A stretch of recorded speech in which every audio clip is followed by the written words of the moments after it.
Jau turbūt pastebėjote, kad paveikslėlių paieška atima labai daug laiko, o kartais net neįmanoma rasti paveikslo, kuris tenkintų mūsų poreikius 100%. Šiandien noriu jūs supažindinti su labai įdomiu įrankiu vadinamu Recraft.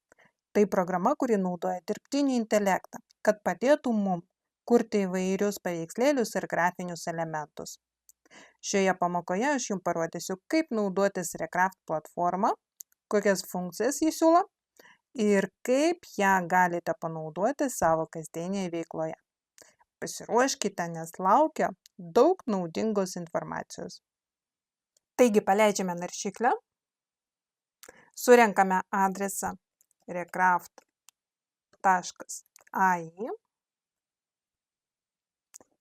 ir paspaudžiame Get Started. Siūlau galimybę prisijungti su Gmail elektroniniu paštu, tad tą aš ir padarysiu. Elektroninis paštas yra būtinas.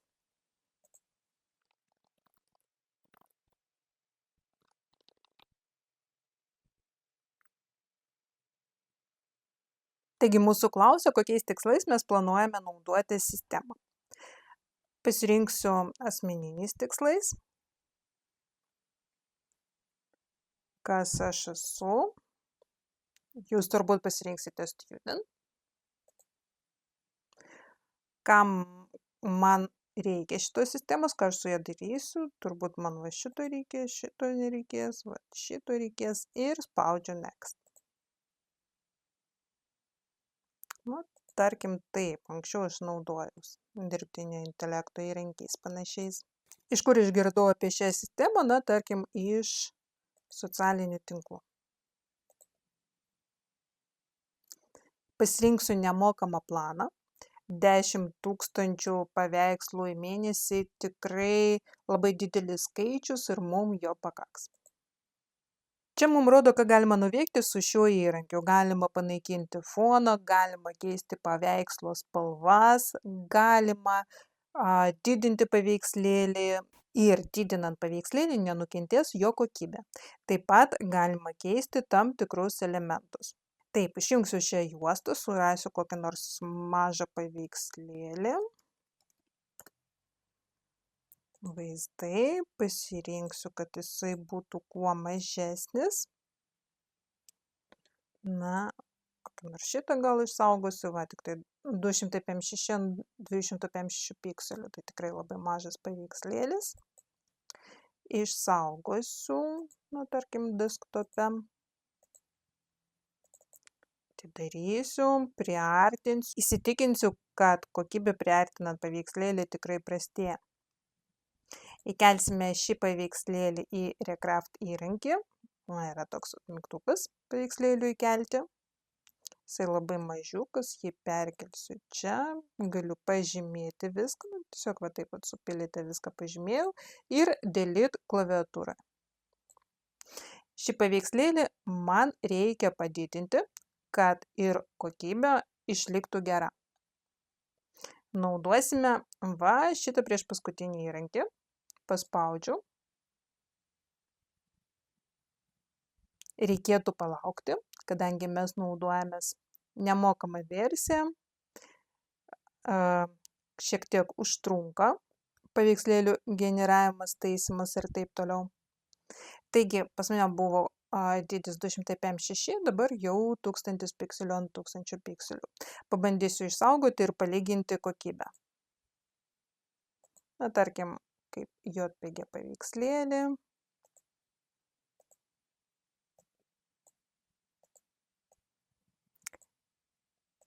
Taip, čia originalus vaizdas.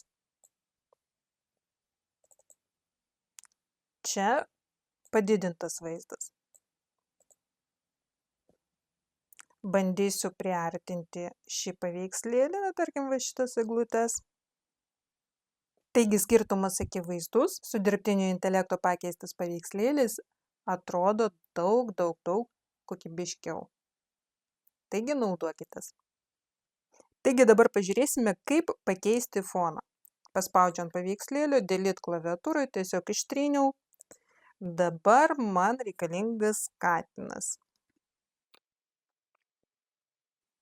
Na va, tegul fonas būna sudėtingesnis.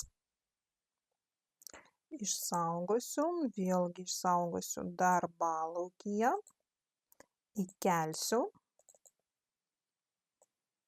Šiek tiek jį padidinsiu. Pavyko padidinti, tai padidinu, kad net reikia sumažinti.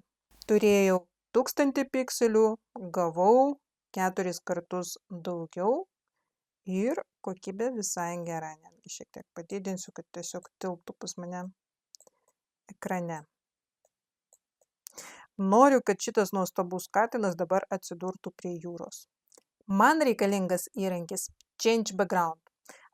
Mes netgi ir čia rašome buvo mašina ir parašėme užklausą, kur jinai turėtų būti. Tad dabar tą ir padarysime. Spaudžiu mygtuką. Rašau, kad mano katinas turėtų atsidurti. Jisai panaikino foną. Ir dabar rašau.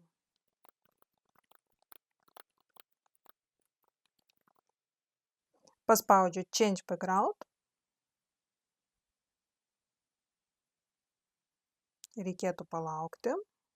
Mums netgi parašė, kad paveikslų generavimas yra lėtesnis, kadangi mes naudojamės nemokamą versiją.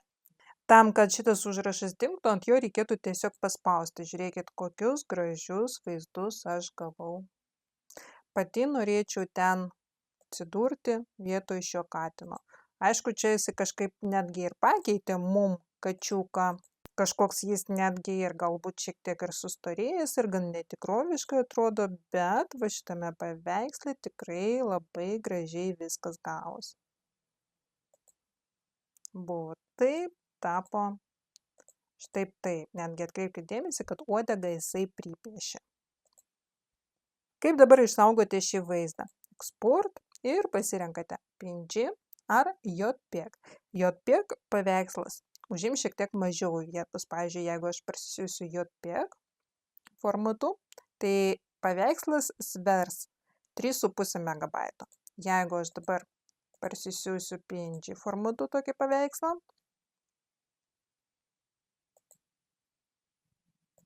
dar galvoja.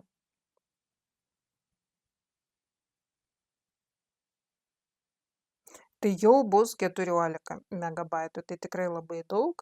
Kokybės skirtumo labai akivaizdaus mes tikrai nepamatysime, tai tikrai neverta saugoti PNG formatu. O kokius vaizdus verta saugoti PNG formatu? Vėlgi aš parodysiu. Dabar bandysime sugeneruoti foną mūsų PowerPoint pristatymui. Paspaudžiu Raster Image. Atsirado sritis, kurioje bus sugeneruotas vaizdas, jau kačiuką galiu panaikinti. Padidinsiu. Ir man reikalingas ne kvadratas, aš norėčiau tokio stačiakampio, kaip skaidrė atrodo. Šitoj vietoj galiu keisti formatą. Tarkim, toks tegul būna. Galiu padidinti, galiu sumažinti. Nenoriu fotorealistiško vaizdo, norėčiau tiesiog paprastos iliustracijos. Pasirenku iliustraciją, va šitą vaizdą ir dabar bandysiu rašyti užklausą. Užklausą rašome angliškai. Kuo ilgesnė ir tikslesnė užklausą parašysite, tuo geresnį vaizdą gausite. Tarkim.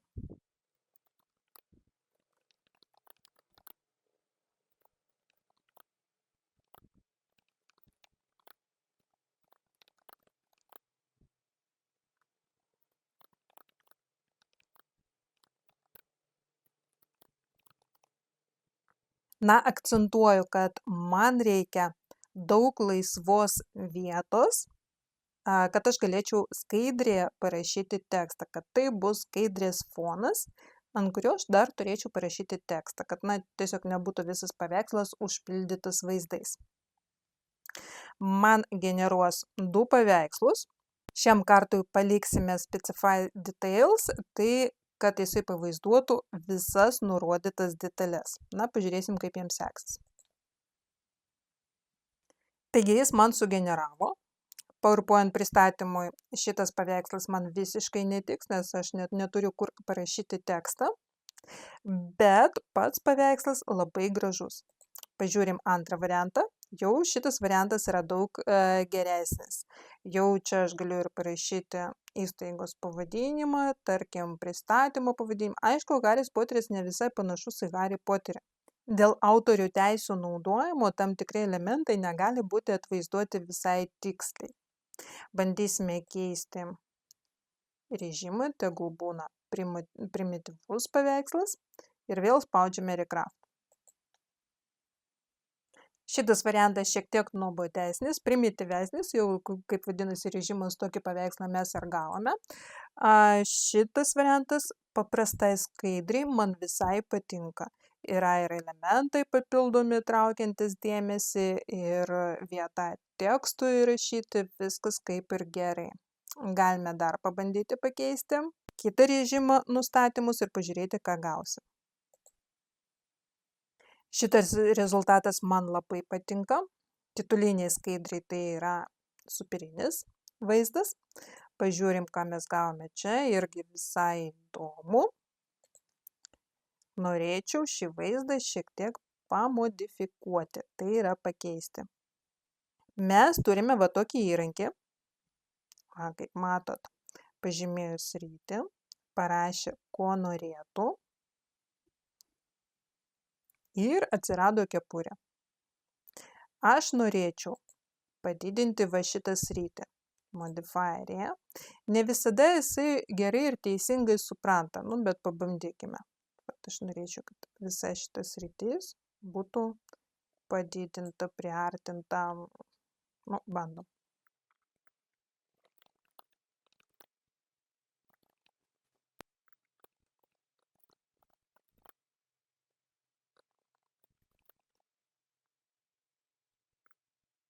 Nepasakyčiau, kad padarė geriau, nes dabar jau į Harį Poterį visai nepanašu, bet paveikslas visai įdomus.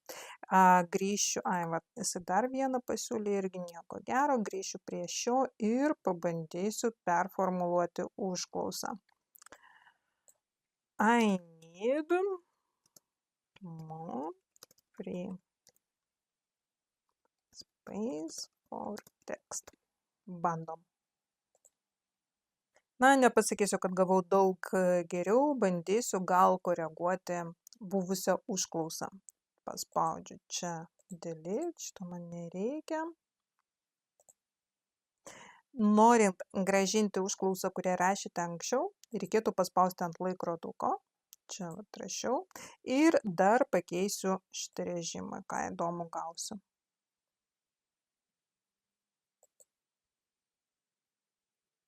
Gal man tiesiog reikėjo rašyti, kad jisai panaikintų šias pėlis arba bent jau va šį objektą. Ir tuomet man visai užtektų tos laisvos vietos tekstui. Nepasakyčiau, kad gavau visai blogai, galėčiau čia įdėti baltą debesėlį, čia įdėti baltą debesėlį ir ant jų rašyti, visai atrodytų gražiai. Šitas variantas irgi visai neblogas, irgi keletą žodžių galima parašyti. Aš sugeneravau knygą be teksto ir dabar noriu panaikinti šį juodą foną. Paspaudžiu mygtuką Remove Background. Sistema analizuoja paveikslą ir dabar pažiūrėsime, kokį rezultatą gausim. Rezultatą gavau labai greitai. Knyga yra be fono, tai yra su skaidriu fonu. Dabar pabandysiu išsaugoti. Saugojam tokius paveikslus būtinai PNG formatu. PNG. Parsisiunčiau. Tai perkelsiu. Ir matau, kad šita knyga tikrai yra be fono. Galiu, tarkim, ant stalo padėti tekstą parašyti. Ką daryti, jeigu ilgą užklausą angliškai jums parašyti yra gan sudėtinga? Tuomet ateina į pagalbą kitas dirbtinio intelekto įrankis, kuris vadinasi DeepL. Labai gražiai verčia tekstą. Čia aš rašysiu, sukeisiu kalbas. Taip, čia lietuvių, čia anglų. ir galiu pradėti rašyti užklausą. Na, tarkim, aš parašiau štai tokį tekstuką. Man išvertė į anglų kalbą, aš dabar neskaitysiu, nežiūrėsiu, ar gražiai man išvertė į anglų kalbą, ar nelabai. Nukopijuosiu tai, ką aš gavau ir įklijuosiu štai čia. Labai daug tekstų jisai neleidžia įklijuoti, bet viską, ką aš čia parašiau, kaip ir pavyko. Taip, tai man reikia su visom detalėm, kurias aš čia aprašiau, ir paspaudžiu Recraft. Pažiūrėsime, ką gausim. Aišku, aš prašiau šiek tiek kitaip, bet tai, ką aš gavau, man labai patinka ir tikrai aš galėčiau naudoti. Aš jam parašiau, kad kuriu PowerPoint pristatymą apie muziejų, senovės egiptiečių muziejų. Centre turi būti durys, didelis durys. Dešinėje turi būti palmė, o kairėje turi būti faraonas. Na, kažkaip jisai padarė šiek tiek kitaip, bet taip, kaip jis padarė, man tinka. Čia viršuje kažkur galiu parašyti pavadinimą, iškabą arba lentutę padėti. Na, padarė tikrai gražiai. Šitame paveiksle man nepatinka faraonai, jie yra keistokie, reikėtų pergeneruoti. Pabandysiu dar sugeneruosiu, kas dar galėtų man pasiūlyti. Šiaip reikėtų labai dėmesingai žiūrėti į sugeneruoto vaizdo detalės. Kartais pirštų gali būti daugiau, kartais mažiau. Taigi tiesiog, kai sugeneruosite vaizdą, atkreipkite dėmesį. Va, nuostabų ėjimą gavau ir čia irgi visai neblogai. Aišku, aš galėčiau detalizuoti užklausą. Man reikia labai didelių durų, ne tiesiog didelių, o labai.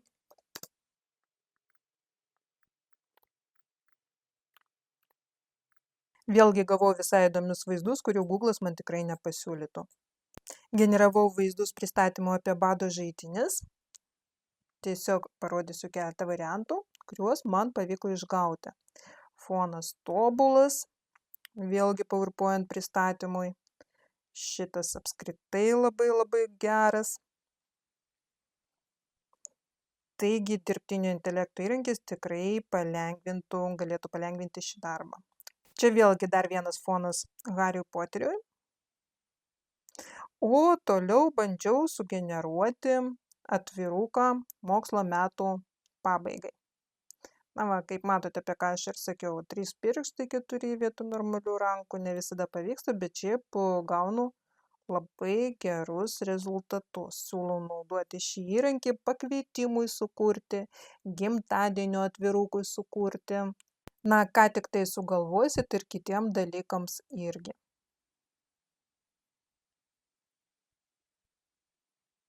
Tikiuosi, kad ši pamoka buvo naudinga.